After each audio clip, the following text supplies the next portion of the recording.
Naneo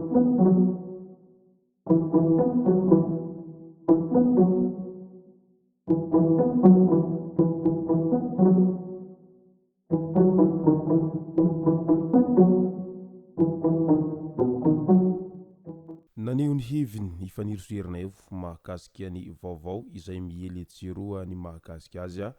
tamin'iny raharaha dodôla izay fantatsika tsara fa nanolana ny zanany vavy iny tao anatin'ny taona maro ary no ararotiny tamin'izay ihany koa no naneo ny tsy fahafaliny mahakasika ny voka-pifidianana ben'ny tanàna ao Antananarivo renivohitra ao izay nivoaka tamin'ny fomba ofisialy tamin'iny androny omaly iny. Ka ny pitsopitsony mahakasika an'izay no fakafakena amintsika atao anatin'ity vidéo ity ka manasa antsika rehetra anaraka an'ity vidéo ity hatramin'ny farany. Azadino ny milaiky ny vidéo antsika ary tsarovatra ny miabone amin'ny chaîne antsika mba ahafahanareo manaraka tsy tapaka ny vidéo izay lefa nahita isan'andro. Tsy ampindrina moa isika fa avy hatrany tonga dia vavany ndao ary.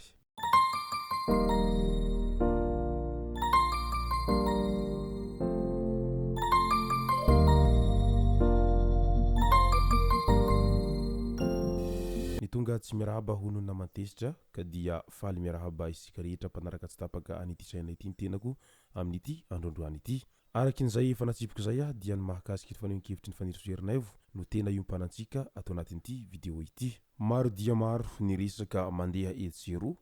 ary maro ihany koa ireo fanambarana izay diso ao anatin'ny tambazotra Facebook ao ny mahakasika any fanirisoerinay. Ao moa ireo pejy sasany izay milaza fa tsy manaiky ny fanagadrana any dodôla ifanirisoerinay ka nitondra ny fanazavana mahakasika an'izany ny tenany tao amin'ny pejiny tao izay nanaovany vidéo en direct mihitsy tamin'ity herinandro ity. Mazava sy entsitra ny nambarany fanirisoerinay satria no amafisiny tsara fa ninninona tenenina dia tsy misy consentement azo raisina izany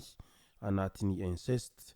miampy violence sy viol na mahita ny zanak'ilay dodôla mitsika aza isika mety efa ao anatin'ny emprise izay ka tsy afa manoatra ho izatrany. Midika izany fa tena isany tsy manaiky ary tsy miombon-kevitra amin'ilay fanolananjanaka ifanirisoerinay satria izy raha teo dia isan'ny olona pahay lalàna no sady efa niasa teo anivon'izany ny taona maromaro ka rariny sitsiny raha toa ka hainy tsara izany lalàna mifehy izany hoe inceste na ihany koa fiarahana amin'ny zanaka miampy fanolanana izany ka tokony omena sazy hentsitra dia hentsitra ny olona izay minia manao an'izany. Nizaniza io ho isatrany dia tokony ho saziana foana satria mandika lalàna ary ireo izay manodidina any dodôla sy nahafantatra an'iny zavatra iny efa hatramin'ny ela dia tokony ho saziana ihany koa ho iza satria izay ny atao hoe non assistance de personnes en danger ka nijery fotsiny izy ireo tamin'ny ireo zaza izay efa hita fa ao anatin'ny izay herisetra sy fanolanana izay mahazo azy ireo tao anatin'ny taona maro izany ka dia mankahery any ireo zanaka vaviny dodôla izay niarany izay herisetra niampy fanolanana tao anatin'ny taona maro izany ary ainganeka tsy hoisintsony ny zavatra tahaka antony ary ireo ray aman-dreny izay mbola minia manao an'izany amin'ny zanany aingane ho fongotra avokoa izy ireo satria tena zavapady izany ataon'izy ireo izany. Ninninona ny pakta atao ary ninninona ny faniriana tianan-karena tsy tokony hanao zavatra hafahafa tahaka an'izany fa tena mahamenatra no sady maharary toy ny tongotra vakivaky. Tao anatiny izay fanambarany izay ihany koa moa dia nahitana fisehoana fahatezerana mahakasika ny voka-pifidianana ben'ny tanàna ao Antananarivo renivohitra ao amin'izao fotoana izao. Nivoaka ny voka-pifidianana hosoka ho izatrany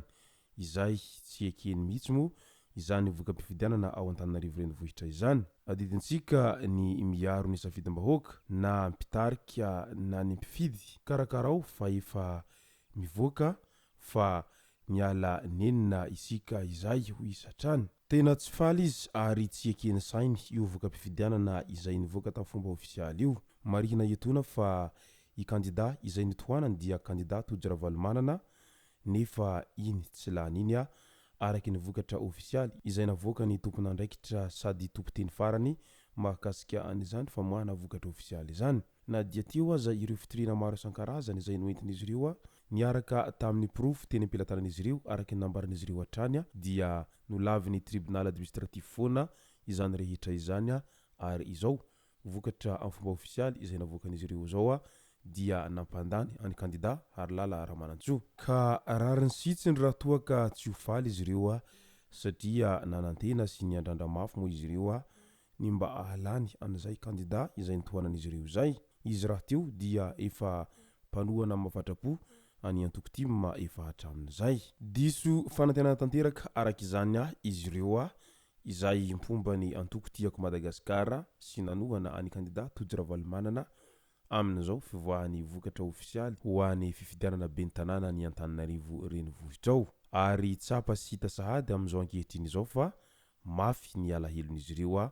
amin'izay tsy fahalaniny kandida izay natolotra izy ireo zay. Lasany Antoko Iromara araka izany ny tanàna ary izy ireo no hitantana anio tanàna Antananarivo renivohitra io ao anatiny 4 taona manaraka io. Ary mbola nilaza mazava tsara Ifaneriso Ernaivo tao ampejiny tao nandritra ilay live izay nataony ho an'ny malagasy rehetra izay manaiky zava-misy amin'izao ankehitriny zao izy dia non assistance des pays en danger izany hoe tsy fandraisana andraikitra manoloana ny firenena izay hita fa tandidindoza sy ao anatiny fahantrana sy fijaliana tanteraka ho izy hatrany. Naverimberiny tao anatiny izay live izay nataon'izay ihany koa ny mahakasiky ny hafatry ny Colonel Charles izay nilaza mazava tsara fa ny miaramila dia zana-bahoaka ka tokony hiaro ny vahoaka fa tsy sanatria akory ndeha hamono ny vahoaka. Noho izany ho Ifaneriso Ernaivo dia mila mirahina araka izany ny malagasy amin'ny zava-misy amin'izao ankehitriny izao izy nefa tadidio fa efa teo amin'ny fitondrana akory izy ireo tao anatiny taona maromaro ary nirehareha moa izy ireo tamin'izany fotoana izany fa tsy ho resiny vahoaka mihitsy izy ireo nefa rehefa nandeha ny fotoana 2 taona taoriany nanambaran'izy ireo an'izay herin'izy ireo amin'izay hoe tsy ho resiny vahoaka izay dia iny fa niongana noho ny iny raharaha 7 izay fantatsika tsara moa izany raharaha 7 izany izay nanonganany ireo miaramila niaraka tamin'ny Andriamatoa Andry Rajoelina ny filoha Marc Ravalomanana tamin'izany fotoana izany. Ka noho izany ka nilesoka azo nandritra izany rehetra izany dia niza miseho mafy fa rehefa ny miaramila no mihetsika sy ny vahoaka dia matetika miongana foana ilay fitondrana ho iatrany Ifaneriso Ernaivo raha nilaza mazava tsara tao anatiny pejiny tao. Izay sy zay moa no masaka azona roso tao anatin'ity video ity tompoko lasy tompoko vavy misaotratsika rehetra nanaraka an'ity video ity hatramin'ny farany. Aza diny ny milaiky ny video antsika ary tsarovatrany ny miabone amin'ny chaîne antsika mba ahafahanareo manaraka tsy tapaka ny video zay lefa isan'andro eto. Tompoko lasy tompoko vavy mankasitraka dia mirary soa.